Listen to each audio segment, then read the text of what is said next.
Hey everyone, welcome back. हाजिर हूँ आपके लिए लेकर एक बहुत ही डिफरेंट येट ब्यूटीफुल मूवी की एक्सप्लेनेशन जिसका नाम है माई ब्रिलियंट लाइफ। फिल्म की शुरुआत में हमें आर्यन नाम का बच्चा दिखाया जाता है जिसकी एज अनकंडीशनली 10 गुना बढ़ रही थी क्योंकि उसे प्रोजेरिया नाम की बीमारी थी।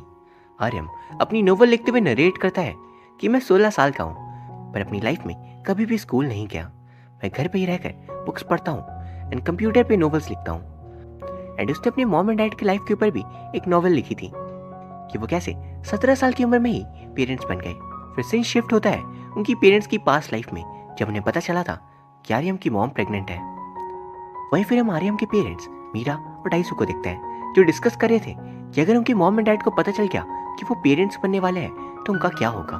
फिर अगले सीन में डाइसू को मारने के लिए मीरा का भाई पीछे पड़ा हुआ था। वहीं दूसरी तरफ मीरा के डैड भी मीरा को मार रहे थे जब उन्हें इस बात का पता चलता है। ये सब बताते हुए आर्यम कह रहा था कि उसके डैड ने घर भी छोड़ दिया था और वो कभी वापस नहीं लौटे। फिर दोबारा से सीन प्रेजेंट में शिफ्ट होता है जहाँ आर्यम के डैड टीवी पर गर्ल ग्रुप का डांस देख रहे थे। उन्हें ऐसा करता देख आर्यम की मॉम बहुत गुस्सा थी। थोड़ी देर बाद टीवी पर आर्यम का इंटरव्यू चालू होता है जिसमें आर्यम की मेडिकल कंडीशन बताई जा रही थी। शो में बताया जाता है कि आर्यम के पेरेंट्स दोनों ही आर्यम के लिए बहुत ज्यादा हार्डवर्क करते हैं ताकि वो हॉस्पिटल का खर्चा उठा सके। एंड फिर हमें आर्यम का फिजिकल डिस्क्रिप्शन दिया जाता है कि उसके बोन्स एंड ऑर्गन्स भी एक ओल्ड मैन की तरह हो गए हैं और उसकी कंडीशन बहुत ही ज्यादा नाजुक है। इस शो के जरिए आर्यम की फैमिली को डोनेशन मिल रहा था जिससे वो आर्यम का इलाज करवा सके एंड यही इस शो का मेन मोटिव होता है। इंटरव्यू के एंड में आर्यम कहता है कि उसकी लास्ट विश है कि वो भी एक नॉर्मल बच्चा बन सके, अपनी मॉम के चेहरे पर मुस्कान ला सके। इंटरव्यू के खत्म होने के बाद चैन आता है जिसने इस शो को प्रोड्यूस किया था। वहां पर चैन कहता है कि अब तक की सबसे हाईएस्ट रेटिंग हमारे शो को मिली सिर्फ आर्यम की वजह से और इनफ फंड भी अब जमा हो गए हैं जिससे आर्यम के इलाज में कोई भी दिक्कत नहीं आएगी।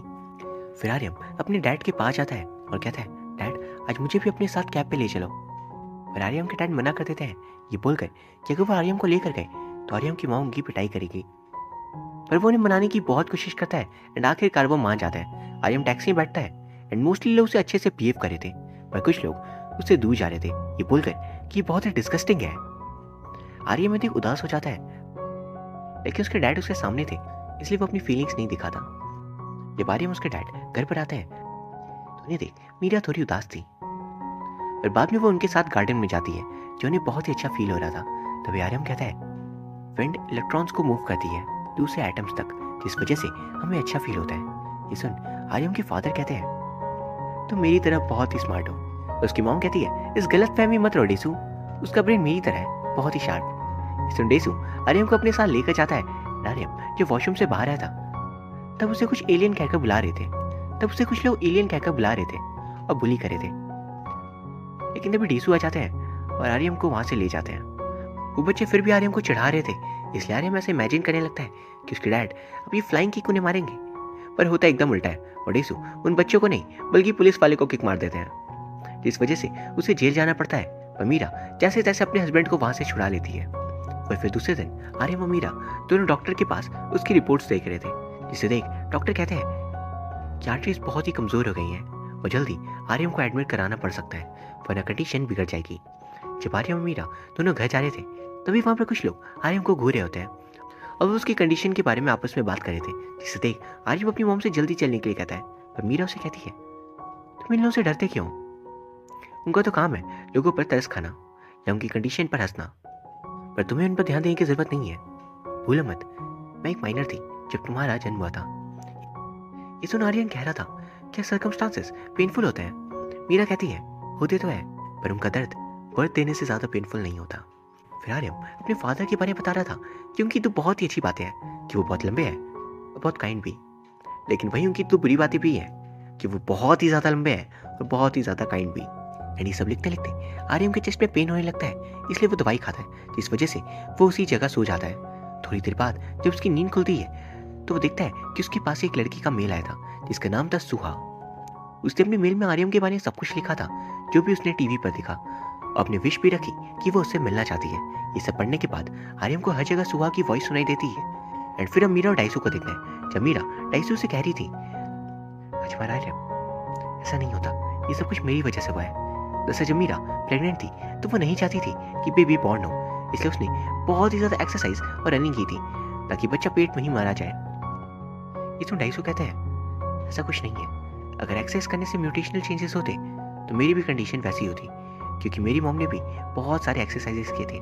तू बेटा आर्यम उनकी बातें सुन लेता है, जिस वजह से उसे बहुत बुरा फील हो रहा था कि शायद उसकी मॉम उसे कभी पैदा होने नहीं देना चाह रही थी। और फिर वो अपने मॉम एंड डैड पर लिखी हुई नोवेल भी डिलीट करने वाला था, लेकिन तभी वो रुक जाता है। वहीं दूसरी तरफ आर्यम मिस्टर जैंग को देखता है, जहाँ आर्यम कहता है कि एक लड़की मेरी फ्रेंड बनना चाहती है, तो क्या ये नॉर्मल है? मिस्टर जैंग पूछते हैं वो लड़की है कौन? आर्यम बता देता है कि उसे उस लड़की का मेल मिला था। मिस्टर जैंग उसे सजेस्ट करते हैं आर्यम को उस लड़की को रिप्लाई देना चाहिए। वहीं फिर दूसरे दिन आर्यम को हॉस्पिटल पे एडमिट किया जाता है। वहाँ पर वो सुहा की ईमेल का रिप्लाई करता है और सुहा भी उसे बहुत अच्छे से बात करती है, जिसे पढ़कर उसे बहुत अच्छा फील हो रहा था। अब धीरे धीरे वो हर रोज बात करने लगता है और आर्यम की मेंटल हेल्थ उससे बात करने की वजह से बहुत ठीक भी हो रही थी। सुहा ने एक दिन उसके लिए एक बहुत ही प्यारा गाना भी भेजा था, जिसे सुना आर्यम अपने आप को एक टीनेज बॉय के रूप में इमेजिन करने लगता है कि अगर वो आज ठीक होता तो शायद उसकी लाइफ भी नॉर्मल होती। फिर वो जब खाना खा रहा था तभी उसे मीरा के बैग में प्रेगनेंसी पिल्स दिखती है, जिन्हें देख हम समझ पाते हैं कि उसकी मॉम प्रेग्नेंट थी, पर वो ये बात आर्यम को नहीं पता थी। फिर हम डाइसो को देखते हैं, जो कि बॉडीगार्ड की नौकरी कर रहा था ताकि वो आर्यम के लिए पैसे जमा करे। मीरा डाइसो को बताती है किसी ने उनके अकाउंट में $10,000 ट्रांसफर किए हैं, पर जिसने ये पैसे ट्रांसफर किए उसने अपनी पहचान छुपाई है। मीरा डाइसो से कह रही थी कि अभी आर्यम के साथ टाइम स्पेंड करो, काम करने की जरूरत नहीं है। जिस पर डाइसो कह रहे थे जब आर्यम ठीक हो जाएगा तो उसके लिए हम विदाउट स्टेज वाले घर लेंगे। फिर कहानी पास्ट में शिफ्ट होती है जब मीरा डाइसो से पूछ रही थी तुम्हें क्या लगता है हमारा बच्चा बड़ा होकर क्या बनेगा? डाइसो कहते हैं मे बी वो एक एथलीट बने, पर मीरा कह रही थी मेरा चाइल्ड एक ऐसा बच्चा होगा जिसे सभी लोग पसंद करेंगे। कहानी वहां से दोबारा प्रेजेंट में आ जाती है। आर्यम सॉन्ग से पूछता है कि आपने मेरे ईमेल एड्रेस सुहा को दिया था, तो सॉन्ग मना कर देते हैं और कहते हैं हो सकता है किसी स्टाफ ने दिया हो। आर्यम उनसे कहता है जिसने भी मेरे ईमेल एड्रेस सुहा का दिया उसका शुक्रिया अदा करना, क्योंकि वो मेरी बहुत ही अच्छी दोस्त बन चुकी है। फिर वहां पर वो सॉन्ग से ये भी कहता है कि वो किसी को भी सुहा के बारे में ना बताए। फिर हर उसकी तरह वो सुहा से बातें करने लगता है। उनकी बातों से हम जान पाते हैं दोनों को ही सेम डिजीज है। आर्यम अपनी मॉम एंड डैड अपनी फैमिली के बारे में सुहा को सब कुछ फिर बता देता है। एंड सुहा भी अपने पेरेंट्स को इस बारे में बताती है कि उसका पालन पोषण उसके फादर ने अकेले ही किया। वहीं फिर हम डाइसो को देखते हैं जो अपनी बॉडीगार्ड वाली जॉब करे थे। पापा सभी फीमेल आइडल्स को डाइसो बहुत ही ज्यादा अट्रैक्टिव लग रहा था और डाइसो को हमेशा से इच्छा थी कि वो अपनी एथलेटिक स्किल्स का यूज करे एंड बॉडीगार्ड बनकर वो अपनी स्किल्स का यूज करता है। टीवी पर डाइसो भी दिखाई दे रहा था, जिसे देख मीरा बहुत ही ज्यादा दुखी होती है क्योंकि वो बहुत सारी फीमेल आइडल से घिरा हुआ था एंड वो लोग मीरा से थोड़ी सी ज्यादा खूबसूरत थी। आर्यम में नोटिस करता है कि उसकी मॉम उसके डैड को लेकर थोड़ा ज्यादा पोसेसिव है। मीरा थोड़ी अपसेट थी एंड इसलिए आर्यम अपनी मॉम का फोटो लेकर उन पर एंजल का फिल्टर लगा देता है। वही फिर हम सॉन्ग को देखते हैं जो आर्यम से सुहा का ईमेल आईडी मांगने आया था, क्योंकि उसे सुहा की भी मदद करनी थी। वो उनका साथ में इंटरव्यू लेना चाह रहा था अपने चैनल पे। वही फिर आर्यम अपने मोबाइल पे नोवेल पढ़ रहा था, लेकिन डॉक्टर उससे फोन छीन लेते हैं और उसे बुक्स वीडियो गेम से दूर रहने के लिए कहते हैं, क्योंकि आर्यम की आंखें कमजोर हो रही थी। ये जान कि आर्यम की आंखें वीक हो चुकी है, आर्यम सुहा को टेक्स्ट करता है अपनी कंडीशन के बारे में और उसे अपना फोटो भेजने के लिए कहता है ताकि वो आखिरी बात एटलीस्ट उसे देख सके। सुहा ये पर आर्यम से कहती है कि मुझे फोटोज खिंचवाना पसंद नहीं, पर सुहा अपने हाथ की फोटो आर्यम को भेज देती है, जिससे वो अपने आप को और सुहा को एक टीनेज बॉय या टीनेज गर्ल के रूप में इमेजिन करने लग जाता है। कुछ दिन ऐसे ही बीत जाते हैं, पर आर्यम को सुहा का एक भी मैसेज नहीं मिल रहा था, जिससे जान आर्यम बहुत ही दुखी था। उसे चिंता भी हो रही थी कि कहीं सुहा की तबीयत बहुत ज्यादा बिगड़ तो नहीं गई। वो बहुत ज्यादा टेंशन में आ गया था कि कहीं उसके इकलौती दोस्त को कुछ हो तो नहीं गया। तो फिर डॉक्टर जब उसका चेकअप करने के लिए आए थे तो वो सीधा उनसे पूछ लेता है मेरे पास आखिर कितना वक्त बचा है, कितने दिन मेरी जिंदगी के। डॉक्टर उसे नहीं बताते, पर आर्यम बार बार यही सवाल उनसे पूछा था। डॉक्टर कह देते हैं तुम्हारे पास सिर्फ 2 महीने बचे हैं। फिर हम आर्यम को देखते हैं जो मिस्टर जैंग से कहता है कि उसे अल्कोहल पी ली है, क्योंकि वो टेस्ट चखना चाहता है उसकी। आखिर लोग उसके पीछे इतने पागल क्यों है? पर ये सुन मिस्टर जैंग उससे गुस्से में कहते हैं अल्कोहल बच्चों के लिए नहीं होती। वही फिर मीरा को देखते हैं जिसे सॉन्ग बता रहा था कि एक डायरेक्टर है जो स्क्रीन पे लिख रहा है love between a sick boy and a girl, जिसके लिए वो आर्यम को यूज करा था। यानी सुहा कोई लड़की नहीं थी, जैसे डायरेक्टर ही आर्यम से सुहा बनकर बात करा था, और जब उसका काम खत्म हो गया तभी उसने आर्यम से बात करना बंद कर दिया। मीरा ये सुन बहुत ज़्यादा गुस्सा होती है और उस आदमी के खिलाफ केस करने के लिए कहती है। ये सब बातें आर्यन सुन लेता है एंड इस पर आर्यन बहुत ज़्यादा बुरी तरह से टूट चुका था, क्योंकि वो था तो एक टीनेज बॉय जिसके मन में किसी लड़की को लेकर अफेक्शन ज़रूर था, फीलिंग्स थी। और जब उसे अचानक से पता चला कि ऐसी कोई लड़की एग्जिस्ट ही नहीं करती, तो बुरा होना ही था। आर्यन ये सब जानने के बाद और भी ज़्यादा चिड़चिड़ा हो गया था एंड वो अपने पेरेंट्स की बातें भी नहीं सुन रहा था। यहाँ तक कि उसने खाना भी नहीं खाया था, ये बोलकर कि खाना खाने का फ़ायदा क्या होगा, जबकि कुछ ही दिनों बाद वो मरने वाला है। आर्यन अपने पेरेंट्स से कहता है, मुझे अपने हिसाब से जीने दो। मैंने हमेशा आप लोगों की बात मानी है, पर अब मैं नहीं कर सकता। आज से पहले कभी भी आर्यन ने अपने पेरेंट्स से ऐसे बात नहीं की थी और ऐसा करता थे। मीरा और डेसू दोनों बहुत ही ज्यादा दुखी थे। वो अपने बच्चे का ऐसा हाल देख रोने लगते हैं। वहां से वो दोनों आर्यन के पास जाते हैं। आर्यन रोने लगा था, ये बोल के कि मैं बहुत ही ज्यादा खुश हूँ, बहुत ज्यादा, जो भी मेरी लाइफ में हुआ। डैडी कहते हुए वो बस रो ही जा रहा था। कुछ देर बाद वो नॉर्मल हो जाता है।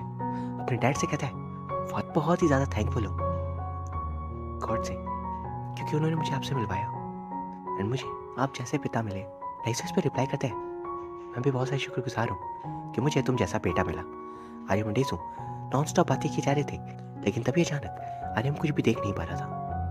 डेसू ये जान आर्यन को फटाफट हॉस्पिटल लेकर आते हैं एंड डॉक्टर आर्यन की हालत बताते हुए कह रहे थे, चिंता की कोई बात नहीं है, बस स्ट्रोक की वजह से आर्यन के साथ ऐसा हुआ। डॉक्टर ये भी कहते हैं कि आर्यन किसी चीज़ की वजह से बहुत ही ज़्यादा टेंशन ले रहा है, जिस वजह से वो अपने दिमाग पे जोर भी डाल रहा है। एंड ये जान मीरा डेसू को सुबह वाली बात बता देती है। डेसू ये जान उस डायरेक्टर के पास जाता है जिसने आर्यन से सुबह बनकर बात की थी। डेसू बहुत ज़्यादा अपसेट थे एंड ये जान कि उसके बच्चे का इस्तेमाल किया गया स्क्रीन प्ले लिखने के लिए, तो वो उसे मारने के लिए आगे बढ़ते हैं। पर तभी वो डायरेक्टर अपनी गलती की माफ़ी मांग रहा था। इसे डेसू अपना हाथ दीवार पर ही पीटने लगते हैं। फिर हम दोबारा उन्हें देखते हैं जो आज बहुत सालों बाद अपने फादर से मिलने गए थे, क्योंकि आज वो कुछ ज़्यादा ही टूट चुके थे। फादर के घर पे आर्यन से रिलेटेड सभी आर्टिकल्स दिखते हैं एंड वो इंसान जिसने $10,000 डेसू के अकाउंट में ट्रांसफर किए थे वो और कोई नहीं बल्कि डेसू के फादर ही थे। डेसू ये जान बहुत ज़्यादा गिल्टी फील करते हैं, अपने फादर से इतने ज़्यादा दूर थे, जबकि उसके पिता ने कभी भी आज तक उन्हें अपने से दूर नहीं किया था। इनडायरेक्टली वो हमेशा डेसू की मदद ही कर रहे थे। डेसू के पिता उसे कहते हैं, मुझे पता चला है कि मेरे ग्रैंडसन को हैट्स बहुत पसंद है, इसलिए मैंने उसके लिए बहुत सारी हैट्स खरीदे हैं। डेसू के फादर हैट्स देते हुए कहते हैं, तुमने अपना बेस्ट दिया, मुझे तुम पर गर्व है। फिर हम मिस्टर जैंग और आर्यन को देखते हैं। मिस्टर जैंग आर्यन के लिए अल्कोहल लाते हैं और कहते हैं, थोड़ी सी पी लो, टेस्ट बहुत ही कड़वा होगा। आर्यन हमेशा से क्यूरियस था कि अल्कोहल का टेस्ट कैसा होगा, जो कि आज उसे पता लग जाएगा। एंड वहाँ पर उसे ड्रिंक का टेस्ट बहुत ही ज़्यादा स्ट्रिंग लगता है और वो मिस्टर जैंग से कहता है, मेरे फादर ने मुझसे कहा था कि ड्रिंक करते समय गाना सुनने से बहुत ही अच्छा फील होता है। ये सुन मिस्टर जैंग आर्यन के लिए गाना भी गाते हैं। फिर हमें कुछ दिन बाद का सीन दिखाया जाता है। आर्यन की तबीयत थोड़ी और ख़राब हो चुकी थी, पर उसकी एक लास्ट विश थी जो अपने मॉम एंड डैड को बताता है। आर्यन अपने फादर से कहता है उसे न्यू ईयर्स बेल सुननी है, पर वो टाउन के बाहर थी, इसलिए उसके पेरेंट्स उसे मना करते हैं। पर आर्यन कहता है, अपने मरते हुए बच्चे की आखिरी इच्छा पूरा नहीं करोगे मॉम, अपने मरते हुए बच्चे की आखिरी इच्छा पूरा नहीं करोगे। एंड वहां पर अपने पेरेंट्स से एक और बात कहता है कि उसे कॉस्मोस फाइल का प्रिंट आउट निकलवाना है, पर उसकी ये शर्त थी कि उसके पेरेंट्स इसे ना पढ़े, जिसके लिए डेसू और मीरा मान जाते हैं। जब डेसू कॉस्मोस फाइल प्रिंट करवा रहे थे तो उनसे रहा नहीं जाता और वो उसे पढ़ लेते हैं। एंड इस फाइल में आर्यन ने अपने पेरेंट्स की लव स्टोरी लिखी थी, जिसे शुरुआत से लेकर अब तक वो नरेट कर रहा था। डेसू आर्यन से कहते हैं कि उसे सुहा नाम की लड़की का मैसेज आया। जैसे डेसू को नहीं पता था कि आर्यन को उस फ्रॉड ईमेल के बारे में पता है। फीलिंग्स हर्ट ना हो इसलिए आर्यन कहता है, क्या लिखा है सुहा ने। डेसू अपनी फीलिंग्स सुहा के जरिए बताते हैं और ऐसा प्रिटेंड करते हैं कि वो सभी बातें रीड कर रहे हैं। आर्यन डेसू से सभी बातें फिर से कहने के लिए कहता है, पर वो सभी चीजें जो डेसू ने बोली थी वो तो बस उनकी मन की बातें थी जो वो आर्यन को बताना चाह रहे थे। आर्यन समझ जाता है पर कुछ कहता नहीं। एंड आर्यन डेसू से सुहा को रिप्लाई करने के लिए कहता है। जब वो कह रहा था, नहीं पता है सुहा, मेरे फादर हमेशा मुझसे कहते हैं जब मैं छोटा था तब मुझे पीकाबू खेलना बहुत पसंद था और शायद अभी भी पीकाबू की तरह मैं गायब हो जाऊंगा, लेकिन मैं हमेशा ग्रेटफुल रहूंगा अपने मॉम एंड डैड का जिन्होंने मेरे लिए किया। अपने लिए ना सोचकर उन्होंने हमेशा मुझे पहली प्रायोरिटी थी। मैं कोई भी बात पर दुखी ना हो जाऊं, इसके लिए मेरे पेरेंट्स ने बहुत अच्छे से मेरा ध्यान रखा। मेरा भी सपना था कि मैं एक स्कॉलर बनूं, पर शायद वो मेरे नसीब में नहीं, क्योंकि अब मेरे पास उतना वक्त भी नहीं है।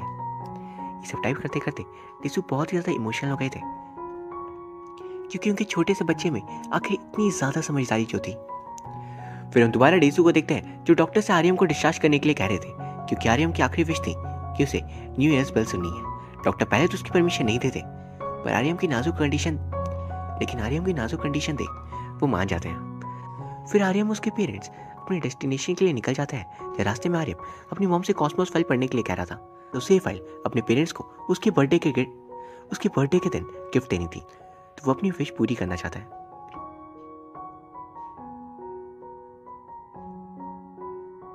गॉड प्लीज इस साल मेरे लिए गर्लफ्रेंड भेज देना। और डेसू पानी में छलांग लगा देते हैं। वही फिर मीरा को देखते हैं जो बहुत ही ज्यादा थकी हुई थी। पर तभी उसका पैर फिसल जाता है और उसके पीछे मधुमक्खियां पड़ गई थी, एंड उसे ना चाहते हुए भी पानी में छलांग लगानी पड़ती है। एंड यहीं पर डेसू और मीरा पहली बार मिले थे। डेसू को अपनी आंखों पर भरोसा नहीं होता कि उसके सामने इतनी खूबसूरत लड़की है, पर मीरा डेसू से थोड़ी दूरी बनाए रखती है। लेकिन इस इंसिडेंट के बाद दोनों एक दूसरे को जान पाए थे और दोनों का आपस में प्यार हो गया था। ये सब पर प्रेजेंट में मीरा और डेसू बहुत ही ज्यादा सैड भी थे और खुश भी। आर्यम आखिरी बार कहता है, mom and dad, I will miss you. Meera Aryam को उठाने की कोशिश करती है, but Aryam was no more. लेकिन आर्यम तब तक जा चुका था। एंड तक भी आर्यम ने अपने पेरेंट्स को खुशी देने की कोशिश की थी। एंड ये देख उसके पेरेंट्स कहते हैं, सच में आर्यम, तुमने हमारी कहानी बहुत ही खूबसूरती से लिखी, इतनी खूबसूरती से तो हम खुद की कहानी को भी नहीं समझते थे। लेकिन इस तारीफ को सुनने के लिए आर्यम अब इस दुनिया में नहीं था। आर्यम की मॉम बार बार उसे जगाने की कोशिश करती है, पर वो चाह कर भी वापस उसे नहीं ला सकते थे। वहीं एक तरफ सभी लोग न्यू ईयर मना रहे थे, लेकिन दूसरी तरफ आर्यम की फैमिली बहुत ही दुखी थी। मूवी के एंड में हमें आर्यम का एक और इंटरव्यू दिखाया जाता है, जब वो अपनी लिखी हुई पोएम गाता है। एंड सभी को वो पोएम बहुत ज्यादा पसंद आई थी, और यहाँ ये फिल्म खत्म हो जाती है। ये एक बहुत ही ज्यादा इमोशनल फिल्म थी, जिससे हमें एक बच्चे की कंडीशन के बारे में पता चला कि वो अपनी एक छोटी सी जिंदगी में क्या कुछ सीख पाया। एज अ टीनेजर हमें ऐसा लगता है कि हमारे पास बहुत वक्त है सब कुछ अचीव करने के लिए, जो कि बहुत ही गलत है। अभी को पता था आर्यम की एज नॉर्मल बच्चे से बहुत ही ज्यादा कम होगी, लेकिन उसे कभी भी उसके फैमिली मेंबर्स ने अकेला नहीं किया। उसकी कैसी भी कंडीशन हो, उसकी फैमिली अंत तक उसके साथ थी। एंड यही बात इस फिल्म को बहुत ही ज्यादा खास बनाती है। एंड गाइस, उम्मीद करता हूँ आपको ये वीडियो पसंद आई होगी। अगर हाँ तो प्लीज इसे लाइक एंड कमेंट जरूर कर दीजिए, साथ ही प्लीज चैनल को सब्सक्राइब कर लीजिए। Thank you very much for watching, see you soon.